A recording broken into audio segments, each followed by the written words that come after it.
দশম গ্রেড চাওয়ার যে যৌক্তিকতাগুলো রয়েছে সেগুলো আপনার সামনে তুলে ধরছি। দেশের এই শিক্ষা ব্যবস্থাকে উন্নত করতে হলে অবশ্যই শিক্ষককে আর্থিক ও সামাজিক উভয় সম্মানিত করা উচিত।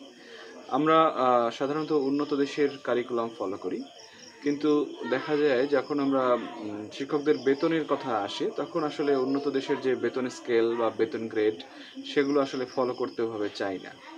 আর এই কারণে আমাদের দেশের কিন্তু শিক্ষক এবং শিক্ষার মান ওভাবে উন্নত হয় না।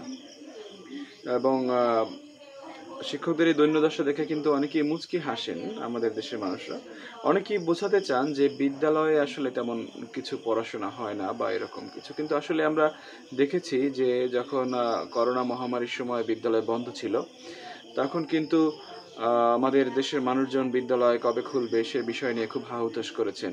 কারণ আসলে প্রাতিষ্ঠানিক শিক্ষা ছাড়া একটা বৃহৎ জনগোষ্ঠীকে কখনোই সঠিকভাবে এবং দেশপ্রেমিক কিংবা কর্তব্যপরায়ণ মানুষ হিসেবে গড়ে তোলা যায় না। অনেকে বলতে চান যে আসলে প্রাথমিকের শিক্ষকদের যে শিক্ষাগত যোগ্যতা সেটা নিয়ে অনেক সময় প্রশ্ন করেন। অনেকে বলতে চান যে এখানে এসএসসি পাস বা এইচএসসি পাস শিক্ষকরা বেশি আছেন।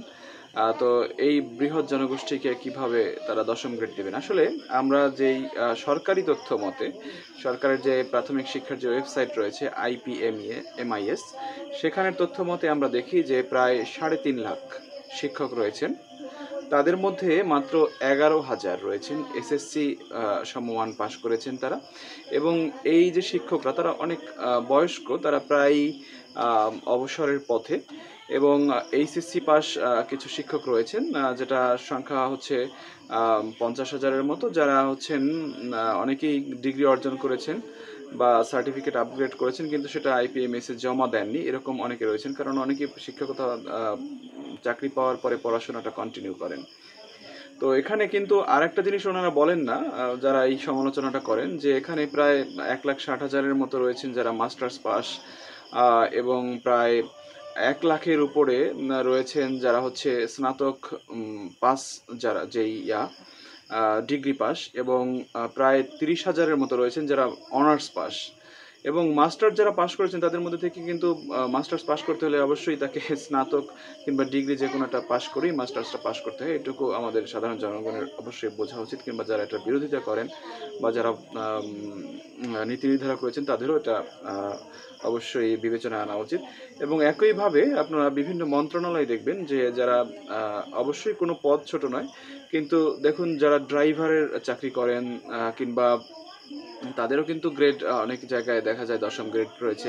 এবং এসএসসি সমমানের যে কৃষি ডিপ্লোমা রয়েছে, সেই কৃষি ডিপ্লোমা এসএসসি সমমান, সেখান থেকে যারা পাশ করে উপসহকারী কৃষি কর্মকর্তা হিসেবে নিয়োগপ্রাপ্ত হন তারাও কিন্তু দশম গ্রেড ভোগ করেন। এবং একইভাবে এইচএসসি সমমানের যে ডিপ্লোমা নার্সিং আছে, সেই ডিপ্লোমা নার্সিং শেষ করেও কিন্তু দশম গ্রেডের চাকরি তারা করছেন। তো শিক্ষকতাকে শুধুমাত্র চাকরি হিসাবে দেখলে আসলে আমাদের যে জটিলতা, সেই জটিলতা কাটবে না। এটা আসলে একটি অন্য ধরনের পেশা, জ্ঞানমূলক পেশা। এখানে জ্ঞান চর্চার সুযোগ রয়েছে এবং একটি জাতিকে শিক্ষায়, জ্ঞানে উদ্বুদ্ধ করা এবং উন্নত স্বপ্ন দর্শনে উদ্বুদ্ধ করার এখানে সুযোগ রয়েছে। তো শিক্ষকের জীবন যদি উন্নত না হয়, তিনি যদি উন্নত বেতন কাঠামো কিংবা উন্নত জীবনযাপন করতে না পারেন, তিনি শিক্ষার্থীদেরকেও উন্নত জীবনযাপনে কখনোই উদ্বুদ্ধ করতে পারবেন না।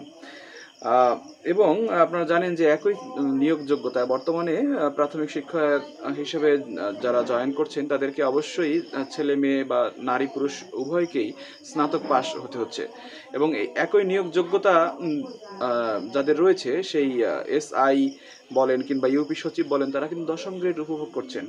এবং এসব দিক বিবেচনা করলে বোঝা যায় যে আসলে যদি আমাদের সরকারে যারা থাকেন তাদের যদি সদিচ্ছা থাকে এবং তাদের যদি একটি শিক্ষা ব্যবস্থাকে উন্নত করার একটা প্রয়াস থাকে, তাহলে অবশ্যই তারা শিক্ষকদেরকে দশম গ্রেড বা উন্নত স্কেল তারা অবশ্যই দিতে সম্মত হবেন।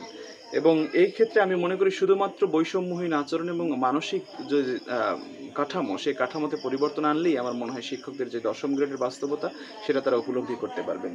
তো এইভাবে যা শিক্ষক যদি তৃতীয় শ্রেণীর নাগরিক হয়ে তিনি থাকেন এবং সমাজে যদি তাকে প্রতিনিয়ত হেয় প্রতিপন্ন হতে হয় কিংবা অসম্মানের সম্মুখীন হতে হয়, তাহলে আসলে তিনি কখনোই একটি প্রথম শ্রেণীর রাষ্ট্রে এই রাষ্ট্রকে পরিণত করতে পারবেন না। কারণ তৃতীয় শ্রেণীর শিক্ষক দিয়ে কখনোই আপনি একটি উন্নত রাষ্ট্র কামনা করতে পারেন না। তো এইসব বিষয় বিবেচনা করে আমি মনে করি যে প্রাথমিক শিক্ষকদের যে দশম গ্রেড এটি একটি যৌক্তিক দাবি এবং সরকার অচিরেই এই দাবি বাস্তবায়নের জন্য কার্যকর পদক্ষেপ গ্রহণ করবেন। সকলকে আমাদের এই দশম গ্রেডের দাবির পক্ষে আওয়াজ তোলার আহ্বান জানিয়ে শেষ করছি।